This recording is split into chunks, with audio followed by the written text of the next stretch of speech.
So, ayun mga ka-master. So, ginabi na si Tol Mike. Oh, pang-apat na beses na. Oh, January 29. Anong araw ngayon? Wednesday. Ngayong buwan lang ito, nakatatlo na. Oh, nakatatlo na ngayong buwan. Oh, ngayong January. Oh, yung una, Commuter 2019. Pangalawa, Commuter Deluxe 2019 din. Tapos ngayon, Fortuner B 2017. Pero suma total, nakaapat na kami kasi nakabili ako sa kanya ng isa.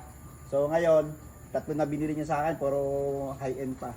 Tapos ito, salamat sa gift niya sa akin. Pampabelas, dagdag benas. Makahawak mo muna sa akin mo, boss. Oh, boss, isang feedback ulit. The best. Oh, Napakadaling kausap. oh, nakita mo niyo naman. Subok na yan. Kasi pang-apat na transaction na namin ito. Ang malapit pa rito mga bossing ko, wala nang road test yan talaga. Kapag sinabi kasi honest declare lang naman eh. Tiwala na lang. Oh, yeah. Eh kaninang maaga nakita niya, wala pang 10 minuto sa my day ko. Kutya nagpadala na naman sa akin, oh. Ernest na. Wala, tinalian na naman ako sa leg. Hindi na ako makaporma. No look. No look buyer na naman. Boss, salamat Tol. Oh.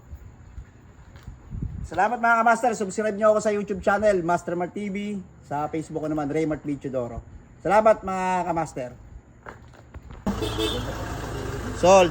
Toyota Fortuner V 2017. Buyer from Nueva Ecija. Thank you, Lord.